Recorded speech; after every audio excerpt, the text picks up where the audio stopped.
diagnosis unknown. Perhaps the piece of paper you received from the doctor has words like deformity, motor skill delay, language delay, emotional disorder, hearing impairment, or seizure disorder. You can't get past these labels and descriptions. You can't see around them. The path you thought you were walking took such a sharp detour that you can't see where it leads, or even where to put your foot for the next step. It can feel overwhelming. My God, why have you forsaken me? Why are you so far from saving me from the words of my groaning?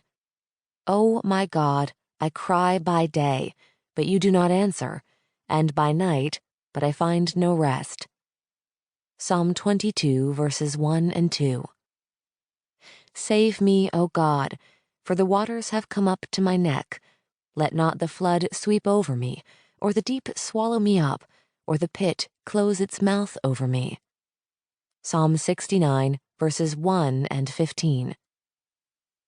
Are you in the tempest now? Overcome? You may find yourself in the same spot we were in as we sunk to the bottom, shipless. But please know, there's reason to hope. The floods have lifted up, O Lord. The floods have lifted up their voice. The floods lift up their roaring.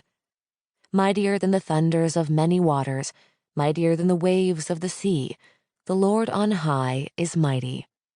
Psalm 93, verses 3 and 4.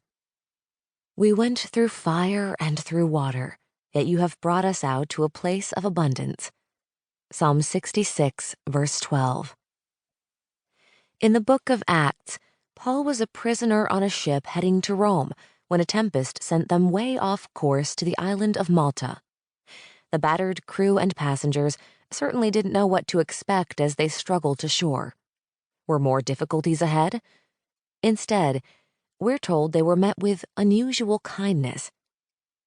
Throughout unexpected blessings, we'll follow the example of Paul as we navigate our own way through the storms we are experiencing. We'll meet biblical characters and real-life friends of mine who found themselves in Plan B situations. The suffering was deep. The nights were long. The cycles of grief seemed to never end. But they all found hope to help them survive, and eventually found a new purpose so they could thrive.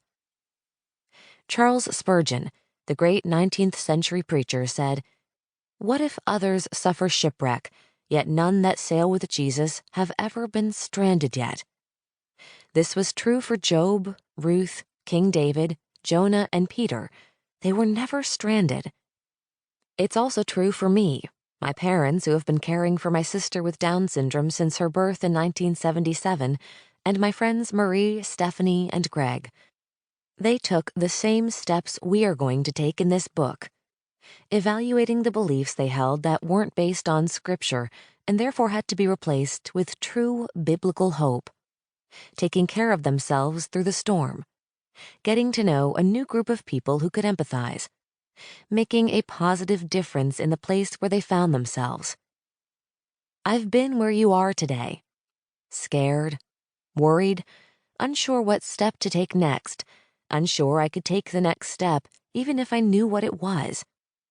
But here we sit years later, my husband and I and other special needs families looking back on where God has brought us. We accepted that not everything would go according to our own Plan A. We let go of what wasn't working for us anymore.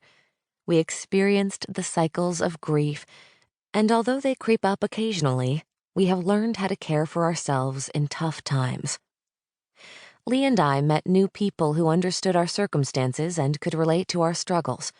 We even learned a new language, abbreviations like OT, PT, GF/CF, and ABA, plus all the insurance codes.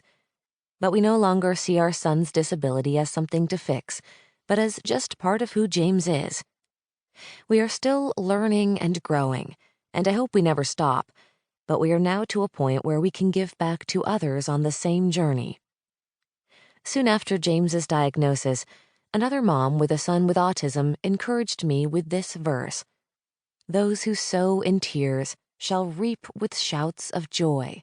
Psalm 126, verse 5.